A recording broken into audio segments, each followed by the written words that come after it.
Hello friends, नमस्ते। कैसे हैं आप लोग? उम्मीद करती हूँ सब लोग बहुत बहुत बहुत अच्छे होंगे और मैं भी ठीक हूँ।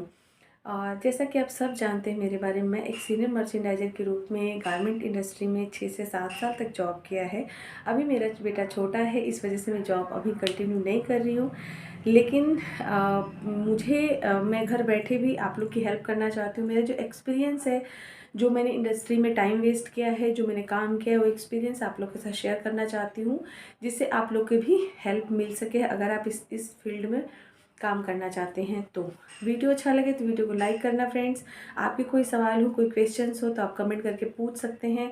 मैं कोशिश करूँगी कि ज़्यादा से ज़्यादा आप लोग के सवालों को पिकअप करूँ और उन्हीं टॉपिक पे वीडियो बनाऊँ।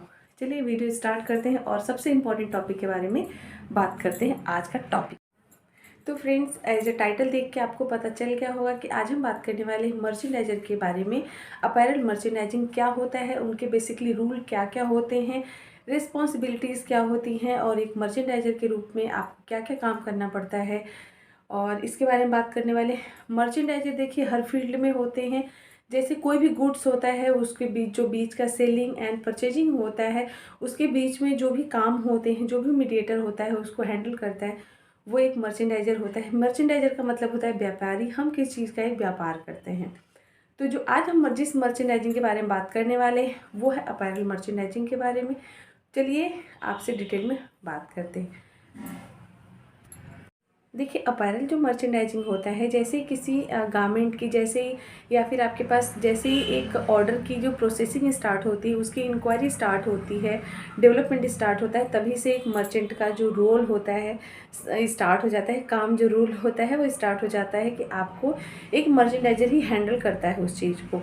जैसे पहला एक कोई ऑर्डर की हम बात कर रहे हैं, जैसे कोई सैम्पल आपको डेवलप कराना है, तो उसके जैसे सैम्पल डेवलपमेंट्स के बारे में कि बायर ने अगर आपको कोई टेक पैक भेजा है, आपका बायर ऐसा है कि आपको टेक पैक भेजता है कि नहीं जी ये मेरे स्टाइल हैं, ये मेरे डिज़ाइन है, आपको ये सेम डेवलप करना है एक सैम्पल के रूप में, गारमेंट के रूप में। तो इसको आप किस तरीके से बना सकते हैं, ये प्रोसेसिंग क्या है, इसकी कॉस्टिंग क्या है, इसमें फैब्रिक कितना है, मतलब जैसे ही वो इंक्वायरी स्टार्ट होती है वो मर्चेंडाइजर ही उसका पूरा टेक ओवर ले लेता है। और उसके जो बीच का काम होता है कि पहले जैसे टेक पैक आया तो वो मर्चेंडाइजर क्या करता है कि पहले जो वहाँ पे जो पैटर्न मास्टर होते हैं, जो उनके पास जाते हैं, कैड के पास, और वहाँ से उनके एवरेज वगैरह लेते हैं कि भाई ये इसका एवरेज क्या होगा, क्योंकि बायर जब देता है आपको मेजरमेंट के साथ देते हैं कि ये बेसिक उनका मेजरमेंट होता है, ठीक है।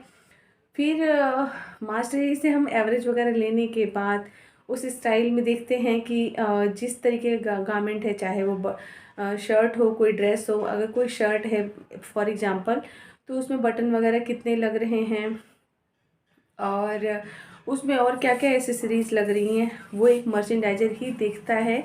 और अगर एक मर्चेंडाइजर काफ़ी एक्सपीरियंस है, अगर उसको पता है कि बटन की कॉस्ट क्या होगी, और तो वो अपने से निकाल लेता है। नहीं तो बेसिकली एक फॉर्मल रूल के बारे में होता है कि हम जैसे टीम्स के पास जाते हैं, जो स्टोर इंचार्ज होते हैं उनके पास जाते हैं, उसके बारे में पता करते हैं कि भाई इसमें ये बटन्स वगैरह लग रहे हैं या उसमें जिप लग रही है, जो भी उसमें लग रहा है। तो स्टोर में जाते हैं, एसेसरीज वाले के पास, उससे बात करते हैं और उसकी कॉस्टिंग निकालते हैं। दिन सारा उस गारमेंट के अंदर जो भी चीज़ें लगी हुई हैं उन सब का हम लोग एक पूरा फॉर्मेट तैयार करते हैं, सारी चीज़ें निकाल लेते हैं, फिर हम उसकी कॉस्टिंग करते हैं। और कपड़े वगैरह का जैसे जो कॉस्ट होता है कि कौन सी क्वालिटी है, क्या है, उसके फिर जो हमारा फैब्रिक का स्टोर होता है उससे हम लोग ले लेते हैं। सारी चीज़ें लेने के बाद पहले आप उस गारमेंट की कॉस्टिंग करते हैं। कॉस्टिंग करने के बाद आपका जो बायर है उसको आप भेजोगे, और उसके बाद जो भी उसमें ऊपर नीचे जो भी आप कंफर्मेशन करने के लिए बायर से आपकी डिस्कशन होगी, फाइनली आपका ऑर्डर क्या होता है, कंफर्म हो जाता है कि मेरी इतनी क्वांटिटी है, ये फैब्रिक है, ये कलर है, जो भी होता है वो कंफर्म हो जाता है। देन उनके स्टार्ट होते हैं फिटिंग के सेशन कि भाई अब ऑर्डर कंफर्म हो गया, अब हमें आपको फिट सैंपल बना के देना है, आपको पीपी बना के देना है, आपको जो भी उनके प्रोसीजर होते हैं, सैंपल्स स्टेजेस होते हैं। फिर एक मर्चेंडाइजर को ही सारी चीज़ें देखनी होती हैं कि सैंपल वगैरह टाइमली बना के भेजना, सारी चीज़ें करना, देन टाइम उसको। लेकिन हाँ, सैंपल वगैरह बनाना है, आपको एक पर्टिकुलर डिलीवरी डेट मिलता है कि आपको जैसे ही ऑर्डर कंफर्म होता है, आप उनको डिलीवरी वगैरह डेट देते हो, तो आपका एक पर्टिकुलर डिलीवरी डेट होता है, उसी के बीच में आपको सैंपल भी बना के भेजना है, आपको फिटिंग वगैरह भी अप्रूवल लेनी है, आपको अपने प्रोडक्शन में भी लगाना है, जिससे आपका जो ऑर्डर है, जो आपकी बुकिंग है, वो टाइम पे डिलीवर हो जाए, शिपमेंट आपकी चली जाए। तो बेसिकली जो एक मर्चेंडाइजर होता है उसको बहुत ही ज़्यादा एक्टिव रहने की ज़रूरत होती है। ऐसा नहीं कि आप बस जी आपके पास पूरा टाइम है, 6 महीने का टाइम है, आप लगे पड़े हो। नो, आपके पास एक टाइमलाइन के साथ काम करना होता है, आपको टीएनए वगैरह के साथ काम करना होता है।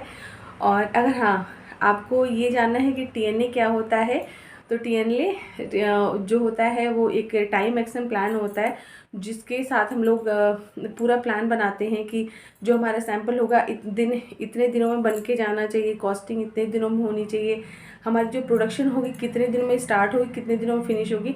तो जब हम एक प्रॉपर टाइम टेबल बना के चलते हैं, तो उस टाइम पे क्या होता है, चीज़ों को हैंडल करना थोड़ा सा ईजी हो जाता है। तो टीएनए बनता है, और वो कैसे बनता है, क्या बनता है, अगर आप इसके बारे में जानना चाहते हैं तो आप लोग कमेंट करना, वो भी मैं आपको एक्सप्लेन कर दूँगी। तो ये सारी चीज़ें हो गई हैं। उसके बाद आपके गुड्स जो है बन के रेडी हो गया है, आपके फिटिंग वगैरह अप्रूव्ड हो गए हैं। बायर को आपको, अगर आपका एक बाइंग ऑफिस के थ्रू काम कर रहे हो, तो आपको अपने लोकल में ही भेजना होता है सैंपल्स वगैरह के अप्रूवल के लिए।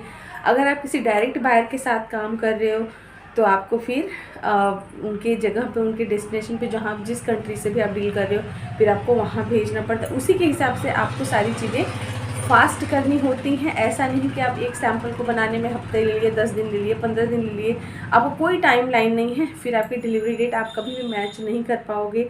फिर जो भी उसके साथ प्रॉब्लम होगी, एक सारा मर्चेंडाइजर को ही झेलना होता है, उसी की रिस्पॉन्सिबिलिटी होती है। इसीलिए एक मर्चेंडाइजर को बहुत ही ज़्यादा मेन माना जाता है। गारमेंट अपैरल इंडस्ट्री में एक मर्चेंडाइजर होता है, वो एक कहते हैं ना, पिलर होता है। अपैरल मर्चेंडाइजिंग एक पिलर होता है किसी गारमेंट एक्सपोर्ट हाउस का। इसीलिए मर्चेंडाइजर को बहुत ज़्यादा एक्टिव रहना होता है और बहुत ज़्यादा अलर्ट रहना होता है, जिससे उसकी कोई भी चीज़ डिले ना हो जाए।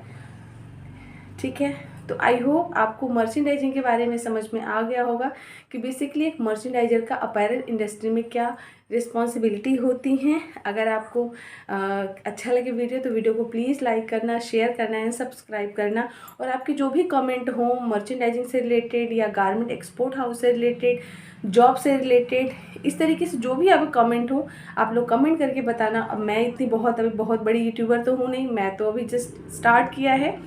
तो अगर किसी भी टॉपिक पे एक भी कमेंट होगा आपका, तो मैं कोशिश करूँगी उस टॉपिक पे वीडियो बनाने के लिए। अच्छा टॉपिक होगा तो, या फिर कोशिश करूँगी कि मैं आपके कमेंट जो भी आते हैं वहीं पे रिप्लाई करके आपकी हेल्प कर सकूँ।